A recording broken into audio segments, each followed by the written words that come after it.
E você vai ser um péssimo pai se você usar o seu feeling ou os seus sentimentos para tomar decisões importantes.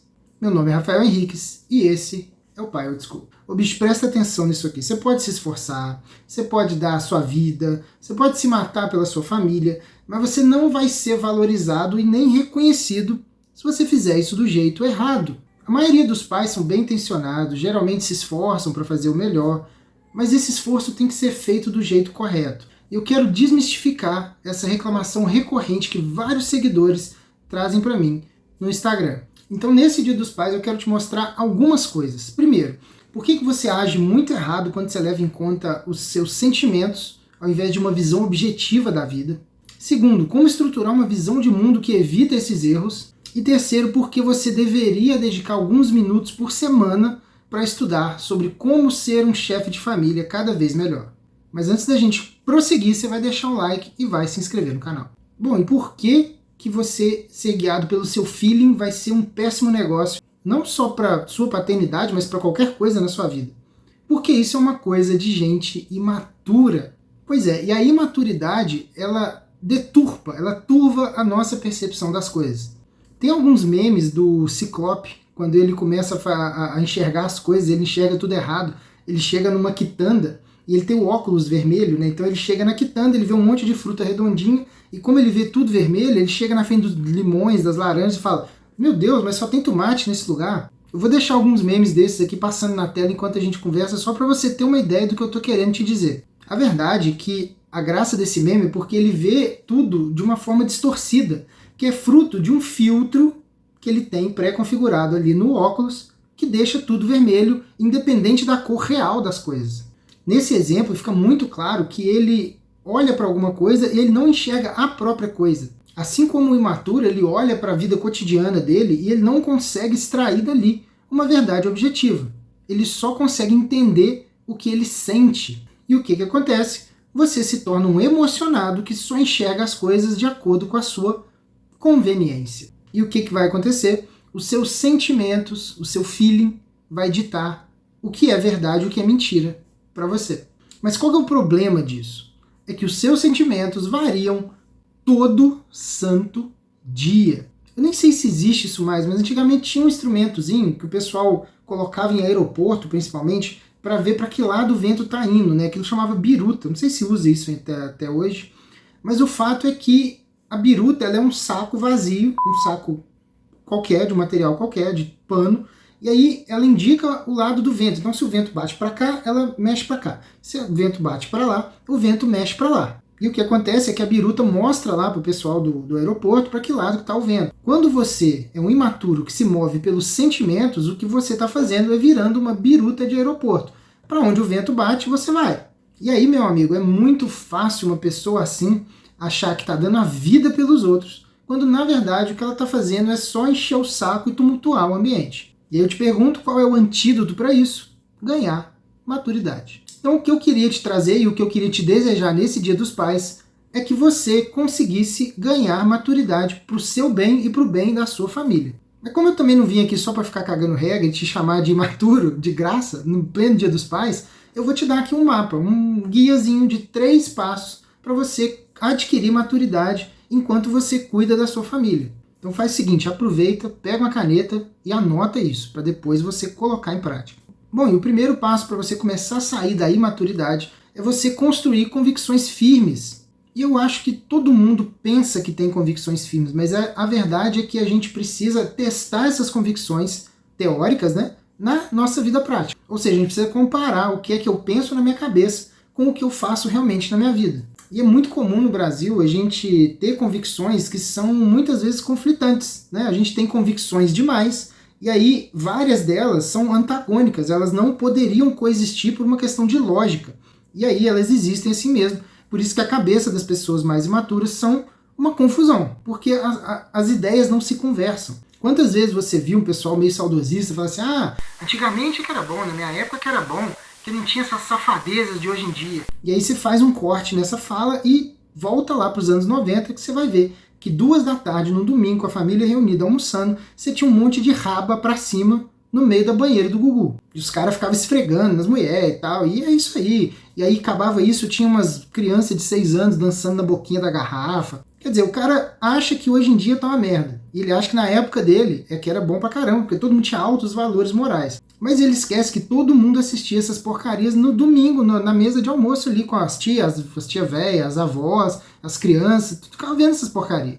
Você tem casos, né, até de senhoras mais velhas, muito católicas, muito devotas, por exemplo, e que ensinaram para as próprias filhas que não pode depender de homem, porque homem não sei o que e tal. Ou seja, uma pessoa que tem uma intenção mais tradicional, mas que está bebendo de uma fonte mais moderna, né, principalmente dos anos 60 ou 70 para cá, e essas convicções acabam coexistindo dentro da pessoa. E aí hoje em dia a gente tem um agravante muito complicado, que na verdade são dois agravantes, né? O primeiro, a gente está numa época muito politizada, onde a política sempre tem um filtro da ideologia, então é difícil saber realmente o que você pensa de verdade, o que você simplesmente adotou como uma ideologia. E a gente tem algoritmos de redes sociais que ficam mandando para você coisas parecidas com o que você já gosta. E aí, quando você junta essas duas coisas, o que acontece é que você vive numa bolha que você não consegue sair. Então é muito difícil você entender as contradições das suas próprias convicções, porque você não faz esses testes, né? Você não vai para fora da sua bolha para testar suas convicções, para ver se elas fazem sentido ou não. E aí o remédio para isso, para você construir convicções firmes, é você espancar as verdades que você acredita de tempos em tempos.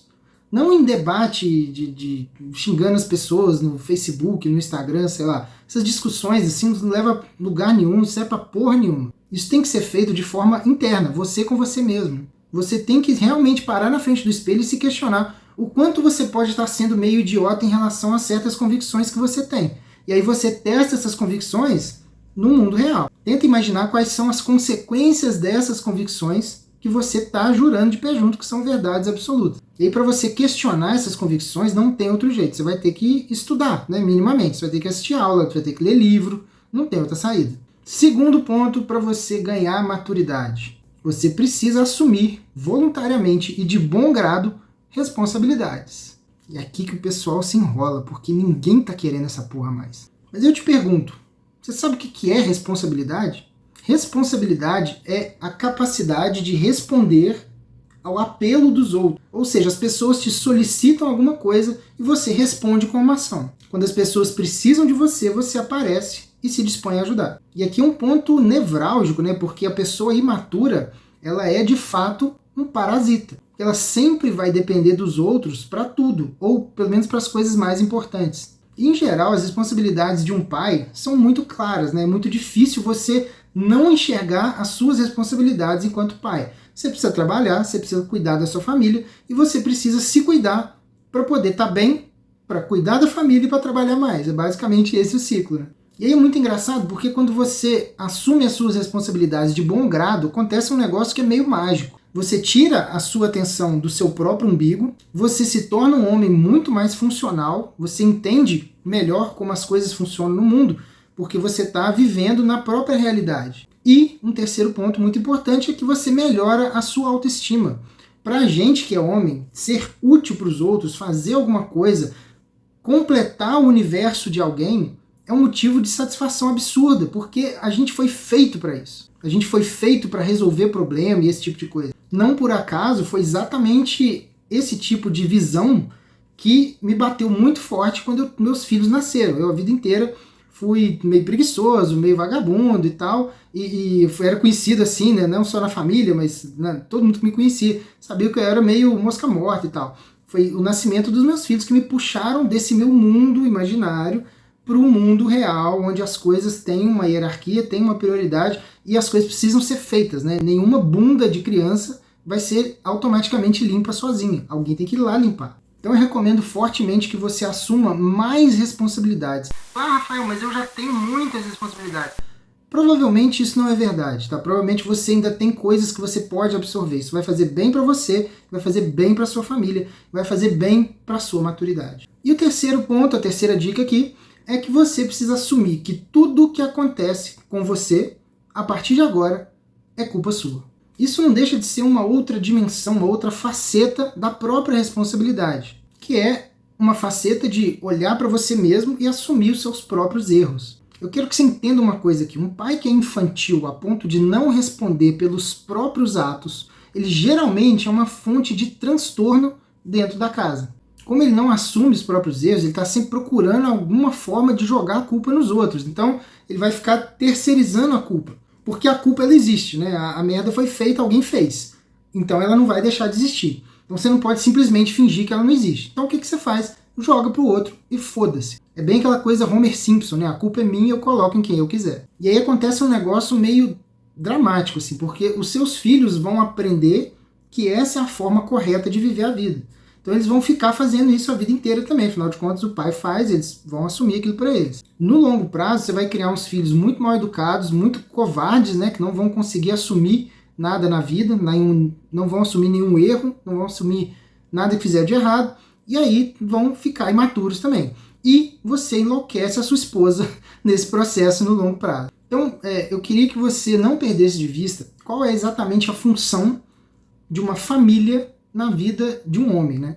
A nossa família, ela serve como se fosse um grito no nosso ouvido, assim, de forma inequívoca, do que é importante, do que é a prioridade, para a gente colocar no nosso horizonte de consciência aquilo que realmente precisa ser feito e tirar do nosso horizonte de consciência aquilo que é o supérfluo. E aí, nesse processo de fazer esse tipo de coisa, com esse movimento interno bem alinhado, a gente vai caminhando e ganhando maturidade nesse processo. E eu posso falar com conhecimento de causa porque foi exatamente isso que a paternidade me trouxe. E é exatamente isso que eu desejo para você nesse Dia dos Pais. Que você tenha a capacidade de usar a sua família como uma ferramenta única para te salvar de você mesmo. E é esse o esforço real que vai ser valorizado. O esforço de servir os outros.